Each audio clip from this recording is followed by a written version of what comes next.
teman-teman semua, kembali lagi di channel ini. Teman-teman, di video ini kita akan membahas terkait dengan indukan yang nggak mau menyusui dan memakan anakannya. Nah, teman-teman, yang harus kalian ketahui bahwa kelinci itu sangat rentan dengan stres. Yang namanya stres, kelinci itu sangat berkaitan dengan yang namanya stres.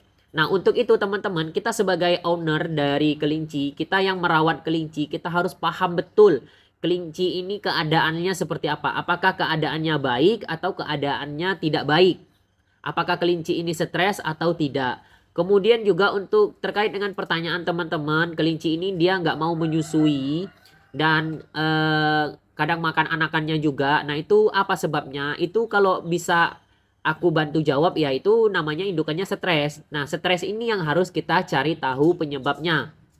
Nah, ada beberapa kasus teman-teman yang aku pergi ke kandang temannya atau aku diskusi lewat WhatsApp dan orang itu mengirimkan berbagai macam kira-kira penyebabnya apa. Nah, di sini aku simpulkan teman-teman ya.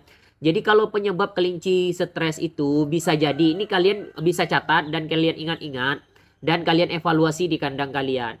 Yang menyebabkan kelinci stres itu banyak faktornya teman-teman. Mulai dari nutrisi pakan. Nah, pakan yang kalian berikan ini bernutrisi atau tidak untuk kelincinya. Kalau dia makannya ini nggak bernutrisi, ya bisa menyebabkan kelinci itu kekurangan gizi dan bisa menyebabkan kelinci itu stres, teman-teman ya.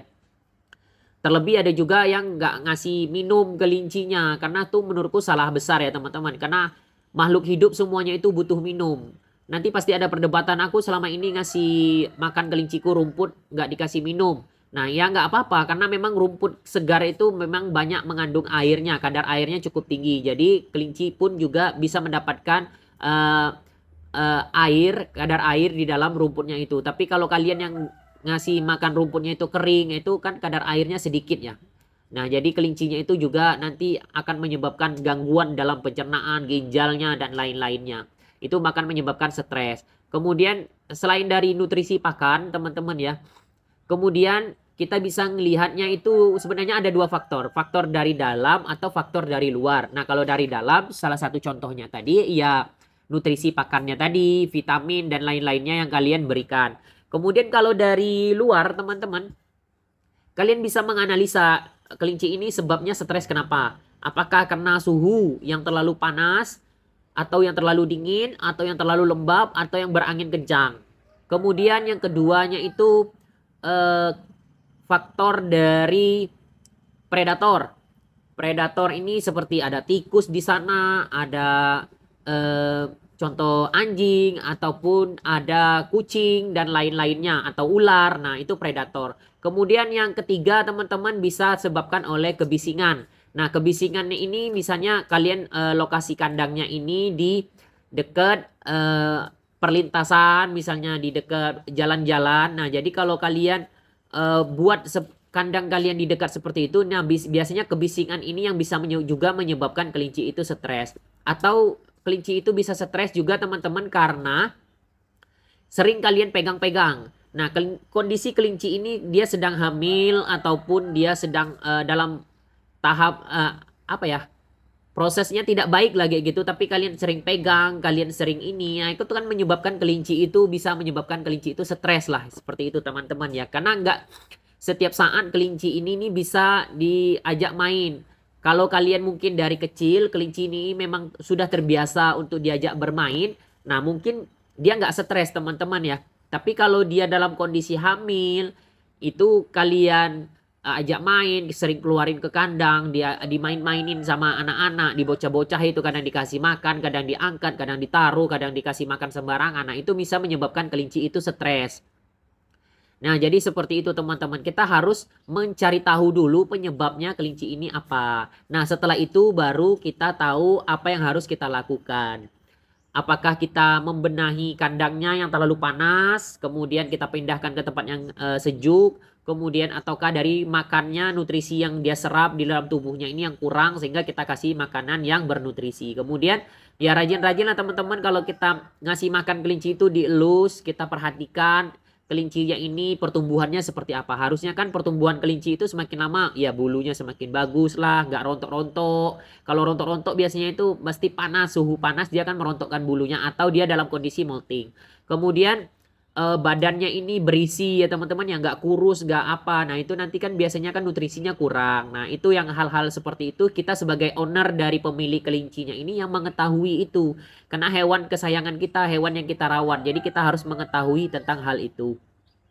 Nah terus kemudian setelah kita evaluasi baru nantinya kita bakalan mendapatkan feedback atau imbalan dari apa yang kita lakukan. Indukannya ini pastinya nanti akan semakin baik kondisinya, dia nggak akan stres lagi. Nah jadi seperti itu teman-teman. Kemudian untuk yang biasanya yang paling tips yang aku kasih untuk teman-teman atau mitra yang bertanya dengan aku terkait dengan kondisi kelincinya yang seperti itu, biasanya aku bilang untuk coba diisolasi kelincinya ini.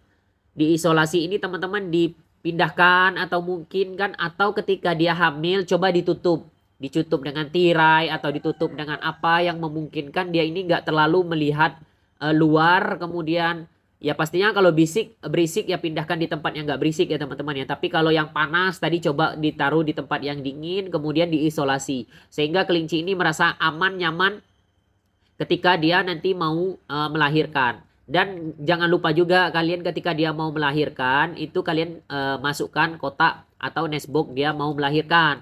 Kalau kalian kelupaan, biasanya itu stres kelinci itu teman-teman ya. Idealnya memasukkan kotak melahirkan itu 1 hari 2 hari sebelum dia melahirkan. Sehingga dia ada punya waktu untuk mempersiapkan kotak lahirannya seperti itu teman-teman. Kalau biasanya dia nggak dimasukin kotak atau kalian kelupaan memasukkan kotak, dia juga akan stres. Kenapa? Dia tidak punya media untuk dia melahirkan. Kalau di alam bebas kan dia gali-gali tanah untuk menyembunyikan anaknya, menimbun anaknya ini teman-teman ya, sehingga predator dan suhu cuaca dan lain-lainnya ini terhindar dari anakannya ini. Jadi dia merasa aman.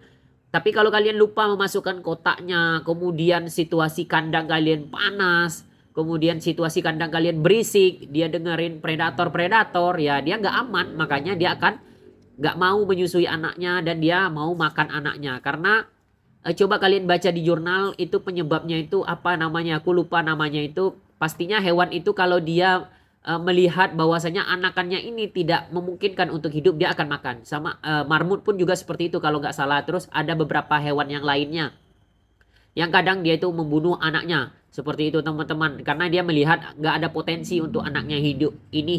Burung pun juga ada beberapa burung yang aku baca juga sama melakukan hal yang sama.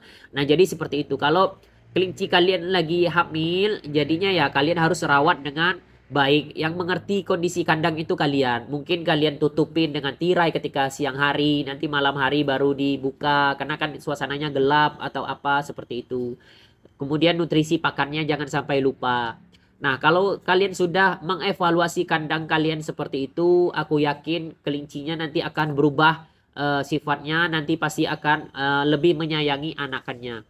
Oke, seperti itu ya teman-teman ya. Dan aku nggak lupa, kalau kelupaan tadi aku juga bilang kalau misalnya kalian indukannya itu melahirkan mungkin anakan yang pertama. Jadi dari siapan melahirkan yang pertama.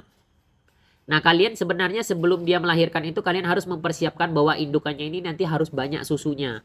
Harus banyak asinya. Nah untuk itu kalian berikan makanan-makanan yang bisa mengandung, melancarkan air susunya, memperbanyak air susunya atau asinya. Jadi memang kalau yang pertama kali melahirkan itu rentan teman-teman ya. Karena kadang dia apa ya namanya baru kan. Nah tapi juga nggak banyak nggak sedikit juga yang apa ya lahiran pertama itu langsung lancar seperti itu. Oke. Nanti kita bahas lagi tips-tips selanjutnya teman-teman terkait dengan pertanyaan kalian. Mudah-mudahan aku punya banyak waktu untuk bikin konten dan mengedukasi teman-teman khususnya yang baru saja memulai beternak kelinci. Dan kalau kalian ada pertanyaan, kalian bisa bertanya sama aku lewat WA atau kalian tuliskan di kolom komentar. Kalau ada waktu pasti akan aku buatkan videonya. Semoga bermanfaat video ini untuk kalian. Sampai jumpa lagi di video selanjutnya, oke?